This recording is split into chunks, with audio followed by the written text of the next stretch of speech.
Hello friends, अगर आप BPSC TRE 4.0 की प्रिपरेशन कर रहे हैं तो आप सभी के लिए क्लास बहुत इंपॉर्टेंट है।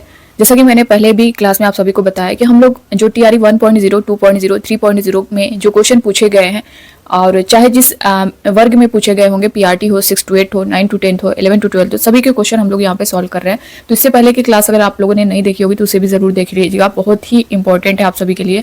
जैसा कि मैंने बताया भी है कि क्वेश्चन बहुत सारे आपके रिपीट हो रहे हैं, प्रीवियस ईयर क्वेश्चन, तो आप लोग इस क्लास को देख लीजिएगा।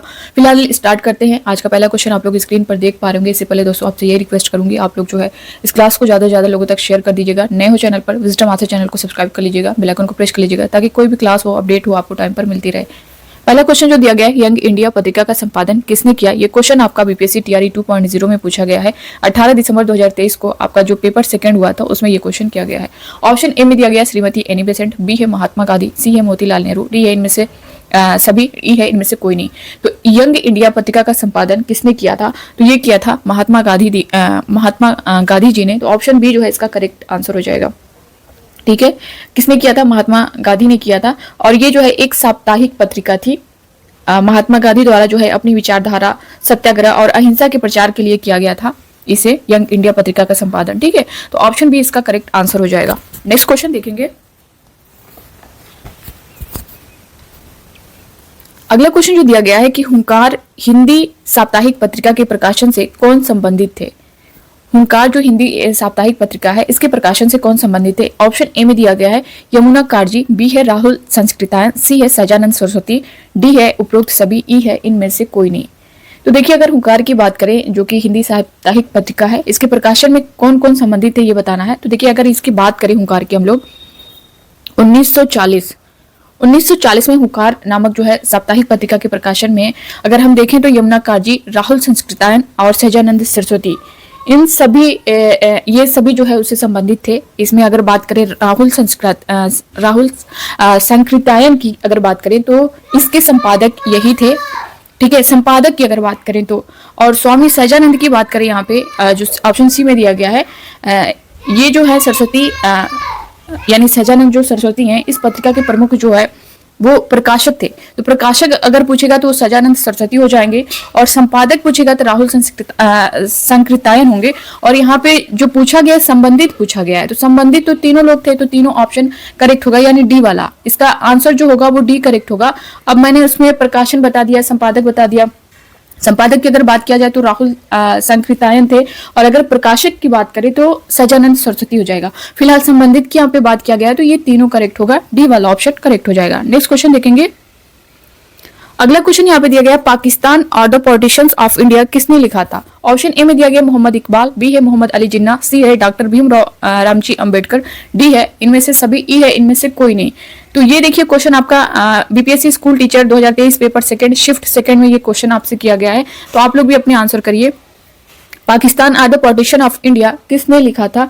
तो ये लिखा था डॉक्टर भीमराव अंबेडकर ने। ऑप्शन सी जो है इसका, ऑप्शन सी आप देख सकते हैं, ये जो है इसका करेक्ट आंसर हो जाएगा। इनके द्वारा लिखित पुस्तक जो है 1947 में भारत के विभाजन से पहले की घटनाओं का एक जो है व्यवहारिक विश्लेषण प्रस्तुत करती है। कौन? पाकिस्तान और द पार्टीशन ऑफ इंडिया। ठीक है, तो इसका जो करेक्ट आंसर हो जाएगा सी हो जाएगा। नेक्स्ट क्वेश्चन आप लोग देख पा रहे होंगे, वर्नाक्यूलर प्रेस एक्ट के बारे में निम्नलिखित में से कौन से कथन सही है? और ए दिया गया है, यानी फर्स्ट दिया गया है इसे लॉर्ड लीटन द्वारा अधिनियमित किया गया था। सेकेंड है इसे गैंगिंग अधिनियम के रूप में जाने लगा। थर्ड दिया गया इस अधिनियम को लॉर्ड रिपर ने निरस्त कर दिया था। नीचे दिए गए कूट का प्रयोग कर सही उत्तर चुनिए।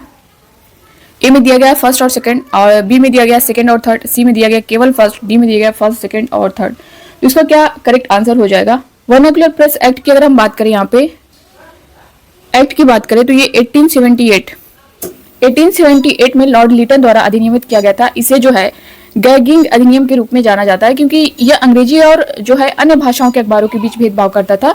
और इस अधिनियम को लॉर्ड रिपर ने 1882 में रद्द कर दिया। इस कानून का लक्ष्य स्थानीय प्रेस को नियंत्रित और विनियमितता और गैर अंग्रेजी समाचार पत्रों को नियंत्रित करना था। तो इसमें सभी आ जाएगा। फर्स्ट भी आपका करेक्ट है, सेकंड थर्ड, तो डी वाला ऑप्शन इसका करेक्ट हो जाएगा। ठीक है, डी वाला ऑप्शन करेक्ट हो जाएगा। अगला क्वेश्चन देखते हैं। ये क्वेश्चन आपका 69 बीपीएससी प्री में क्वेश्चन किया गया है। अगला क्वेश्चन देख सकते हैं, biography of Kunwar Singh and Amar Singh के लेखक कौन है। कुंवर सिंह से आपका क्वेश्चन जरूर देखने को मिलता है, हर एग्जाम में देखना, टीआरई 1 में भी आपने देखा होगा, 2 में देखा होगा, 3 में देखा होगा, तो बहुत इंपॉर्टेंट है आपके ये topic. Biography of Kunwar Singh and Amar Singh के लेखक कौन है। ऑप्शन ए में दिया गया है एम एन रॉय, बी है कालिंकर दत्त, सी है जवाहरलाल नेहरू, डी है इनमें से एक से अधिक, ई है इनमें से कोई नहीं। तो आप लोग भी अपने आंसर करिए इसका। Biography of Kunwar Singh and Amar Singh के लेखक कौन है, तो वो है कालिंकर दत्त, बी वाला जो ऑप्शन है वो करेक्ट हो जाएगा। ठीक है, इसका प्रकाशन की अगर बात करें तो 1957 में KP Jaiswal research institute Patna द्वारा किया गया था। ठीक है, तो आप इसे भी याद रख सकते हैं। अगला क्वेश्चन है, इनमें से कौन न्यू इंडिया समाचार पत्र से संबंधित है। ये भी अभी आपने पहला जो क्वेश्चन देखा होगा, यंग इंडिया देखा होगा। यंग इंडिया के किसके कौन थे, तो महात्मा गांधी जी थे। और न्यू इंडिया थोड़ा सा आप कंफ्यूज हो जाएंगे इंडिया इंडिया देख करके ना, तो ये आपको ध्यान देना है। इनमें से कौन न्यू इंडिया समाचार पत्र से संबंधित थी। ए दिया गया महात्मा गांधी, बी है एनी बेसेंट, सी है सुरेंद्रनाथ बनर्जी, डी है उपरोक्त में से एक से अधिक, ई है इनमें से कोई नहीं। तो आप लोग अपने आंसर करिए, इनमें से कौन जो है न्यू इंडिया समाचार पत्र से संबंधित थी, तो वो थी एनी बेसेंट, बी वाला जो ऑप्शन है ना ये करेक्ट हो जाएगा। ठीक है, ये जो है दैनिक समाचार पत्र था जिसकी स्थापना होम रूल लीग और भारतीय स्वतंत्रता संग्राम से संबंधित समाचार फैलाने और संबंधित मुद्दों को उजागर करने के लिए किया गया था। अगर हम जो है कॉमनी व्हील पत्रिका का संपादन की बात करें तो वर्ष 1916 में मद्रास में all India home rule league की स्थापना एनी बेसेंट के द्वारा की गई थी। तो इससे रिलेटेड थोड़े से पॉइंट आप लोग यहाँ पे पढ़ लीजिएगा, ध्यान रखिएगा, ताकि थोड़ा सा क्वेश्चन इधर उधर करे तो आप लोग कर ले जाए। फिलहाल अगला क्वेश्चन यहाँ पे देखते हैं। पुस्तक the beautiful tree indigenous Indian education in the 18th century किसने लिखी। पुस्तक the beautiful tree indigenous Indian education in the 18th century किसने लिखी है। ऑप्शन ए में दिया गया धर्मपाल, बी है तिलक, सी है गांधी, डी है इनमें से एक से अधिक, ई है उपरोक्त में से कोई नहीं। ये जो है आपका BPSC teacher 2023 paper second shift 1 में जो है पूछा गया है, किसने लिखी है, तो आप लोग भी अपने आंसर करिए। ये जो है धर्मपाल ने लिखी है, ऑप्शन ए जो है इसका करेक्ट आंसर हो जाएगा। ठीक है, ये जो है भारत के एक महान गांधीवादी विचारक, इतिहासकार और राजनीतिक दार्शनिक थे। और इनके जन्म की अगर बात करें तो 1922, इनका जन्म जो है 1922 में उत्तर प्रदेश के मुजफ्फरनगर जिले के कांतला में हुआ था। तो इतना पॉइंट आपके लिए बहुत है। नेक्स्ट क्वेश्चन यहाँ पे देख सकते हैं, मॉन्टेस्क्यू ने सरकार के अंतर्गत विधायिका, कार्यपालिका और न्यायपालिका के मध्य शक्तियों का विभाजन निम्नलिखित में से अपनी किस पुस्तक में प्रस्तावित किया था। ऑप्शन ए में दिया गया the spirit of the laws, B है माई थॉट्स, सी है लेटर्स परसेंटेज, डी है उपयुक्त में से एक से अधिक, ई है इनमें से कोई नहीं। तो मॉन्टेस्क्यू ने सरकार के अंतर्गत विधायिका, कार्यपालिका और न्यायपालिका के मध्य शक्तियों का विभाजन इनमें से अपनी किस पुस्तक में प्रस्तावित किया था, तो वो किया था the spirit of the laws. Option first वाला आप देख सकते हैं, ये इसका करेक्ट आंसर हो जाएगा। नेक्स्ट क्वेश्चन देखते हैं, Mahatma Gandhi and Bihar some reminiscences पुस्तक के लेखक कौन थे। ये भी बहुत इंपॉर्टेंट है आपका, तो आप लोग अपने आंसर करिए। ए में दिया गया सैयद अली जहीर, बी है डॉक्टर राजेंद्र प्रसाद, सी है जीवत राम भगवान दास कृपलानी, डी है इनमें से एक से अधिक यानी उपयुक्त में से एक से अधिक, ई है उपयुक्त में से कोई नहीं। तो Mahatma Gandhi and Bihar some reminiscences पुस्तक के लेखक कौन थे, तो वो थे कौन थे, डॉक्टर राजेंद्र प्रसाद थे। बी वाला जो है करेक्ट आंसर हो जाएगा। इनके द्वारा लिखी कुछ और भी पुस्तकें हैं, आप लोग याद रखिएगा। बापू के कदमों में बाबू, इसे भी याद रखिएगा। इंडिया डिवाइडेड बहुत इंपॉर्टेंट है, इंडिया डिवाइडेड भी आप लोग याद रखिएगा, ये पूछी भी गई है,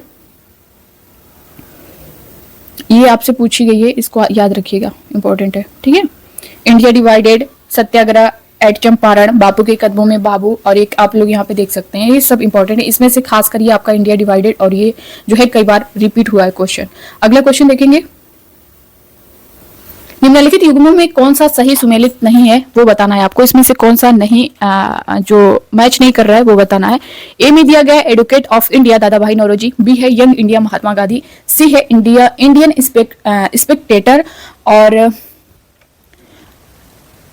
डी दिया गया है उपयुक्त में से एक से अधिक, ई है इनमें से कोई नहीं। तो आप लोग अपने आंसर करिए, कौन सा सुमेलित नहीं है वो बताना है। ठीक है, फिलहाल जो नहीं है वो बताना है, अंडरलाइन कर लेना यहाँ पे ताकि आप कंफ्यूज ना हो। यंग इंडिया भी आपने पहला क्वेश्चन देखा था कि यंग इंडिया के कौन थे, किनके द्वारा जो है लिखी गई थी। यंग इंडिया का संपादन किसने किया था, तो वो किया था महात्मा गांधी ने। तो ये आपका करेक्ट है। बाकी ये दोनों आप लोग देख लें, क्योंकि इसमें से कौन सा सुमेलित नहीं है वही आपको बताना है। तो एडवोकेट ऑफ इंडिया की अगर हम बात करें यहाँ पे, तो इसके जो लेखक थे दोस्तों ये थे दुर्गा दास बसु। इसके जो लेखक थे वो थे दुर्गा दास बसु, दादा भाई नौरोजी नहीं थे। और अगर यहाँ पे हम इंडियन स्पेक्टेटर की बात करें तो इसका जो संपादन है वो बीएम मालवारी ने, बीएम मालवारी, ठीक है। तो इस मालावारी है, बीएम मालावारी ने 20 वर्षों तक किया था। तो फिलहाल ये आपका मैच नहीं कर रहा है, ए वाला मैच नहीं कर रहा है, सी मैच नहीं कर रहा है, ठीक है। करेक्ट भी मैंने बता दिया, आप लोग इसे याद रख सकते हैं। तो सुमेलित नहीं है तो ए भी नहीं है, सी भी नहीं है, इसलिए आपका आंसर जो है वो डी करेक्ट हो जाएगा। बी वाला तो करेक्ट था, बट आपको यहाँ पे अगर पूरा जानते रहेंगे, जैसा कि मैंने बताया कि ये क्वेश्चन ऐसा है कि उपयुक्त में से एक से अधिक और उपयुक्त में से कोई नहीं करके आपको कंफ्यूज कर देता है। तो आप जब तक उसका डिटेल नहीं जानते रहेंगे नहीं कर पाएंगे, कंफ्यूज हो जाएंगे, क्वेश्चन गलत करके आएंगे। इसलिए जो भी पढ़िए डिटेल में पढ़िए, ताकि क्वेश्चन में आपको जो है मिस्टेक ना हो। तो फिलहाल इसका आंसर डी हो जाएगा। तो आज की क्लास में इतना ही दोस्तों। आई होप कि आप सभी को क्लास पसंद आया होगा। अपना फीडबैक जरूर दीजिएगा। इसी तरह आपको डेली क्लास मिलती रहेगी। मिलते हैं नेक्स्ट क्लास में, तब तक के लिए bye bye, take care, thank you, खुश रहिए, पढ़ते रहिए।